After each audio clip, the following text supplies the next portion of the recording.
بسم اللہ الرحمن الرحیم۔ حضرت نوح علیہ السلام کا قصہ تاریخ انسانیت کے ان واقعات میں سے ہے جو صرف ایک نبی کی زندگی کی داستان نہیں بلکہ پوری انسانیت کے لیے ایک مکمل پیغام، ایک واضح تنبیہ اور ایک گہرا سبق ہے۔ یہ قصہ ہمیں صبر، استقامت، توحید، حق کی دعوت اور انجام کار کی حقیقت سے روشناس کراتا ہے۔ حضرت نوح علیہ السلام اللہ تعالیٰ کے برگزیدہ بندے اور انبیاء میں سے تھے جنہیں ایک ایسی قوم کی طرف مبعوث کیا گیا جو کھلے شرک، اخلاقی بگاڑ اور سرکشی میں مبتلا ہو چکی تھی۔ حضرت نوح علیہ السلام کی قوم بت پرستی میں اس حد تک ڈوب چکی تھی کہ وہ اپنے ہاتھوں سے بنائے ہوئے بتوں کو خدا کا درجہ دیتی تھی۔ یہ بت محض پتھر اور لکڑی کے ٹکڑے تھے، مگر قوم نوح انہیں اپنا حاجت روا، مشکل کشا اور نفع و نقصان کا مالک سمجھتی تھی۔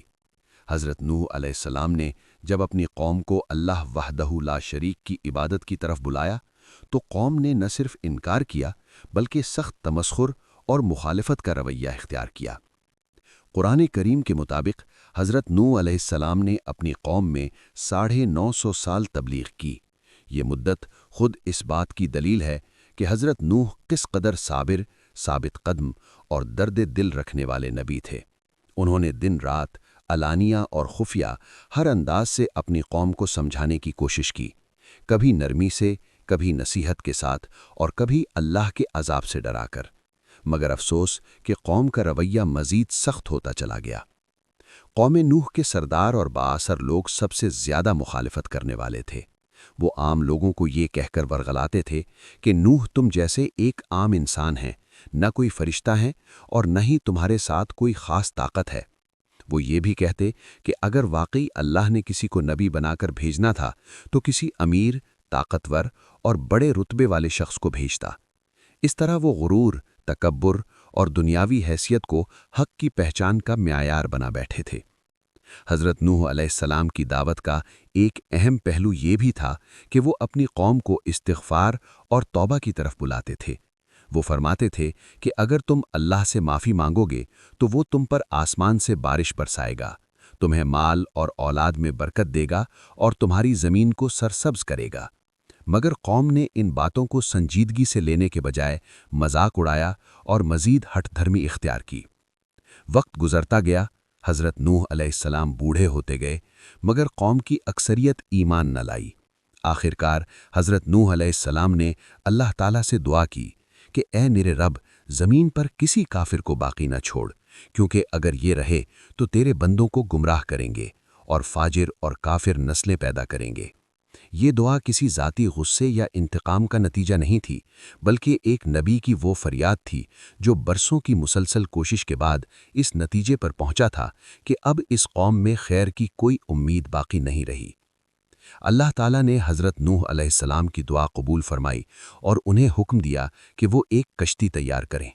یہ حکم اس وقت دیا گیا جب خشکی تھی، بارش کا کوئی نشان نہ تھا اور پانی کا تصور بھی بعید تھا۔ حضرت نوح علیہ السلام اللہ کے حکم پر کشتی بنانے لگے۔ قوم کے لوگ آتے، انہیں دیکھ کر ہنستے اور مذاق کرتے کہ یہ کیسا نبی ہے جو خشکی میں کشتی بنا رہا ہے۔ حضرت نوح علیہ السلام بڑے سکون اور وقار سے جواب دیتے کہ آج تم ہمارا مذاق اڑا رہے ہو، کل ہم تم پر ہنسیں گے۔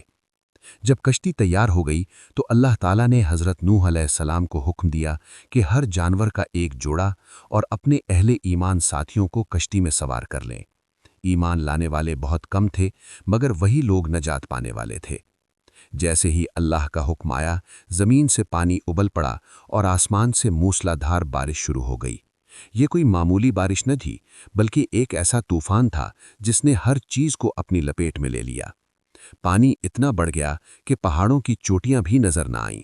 کشتی موجوں کے درمیان ایک تنکے کی طرح ہچکولے کھا رہی تھی، مگر اللہ کی حفاظت اس کے ساتھ تھی۔ اسی دوران حضرت نوح علیہ السلام نے اپنے بیٹے کو دیکھا جو ایمان نہیں لایا تھا۔ حضرت نوح علیہ السلام نے پکار کر کہا کہ اے میرے بیٹے، ہمارے ساتھ سوار ہو جاؤ اور کافروں کے ساتھ نہ رہو۔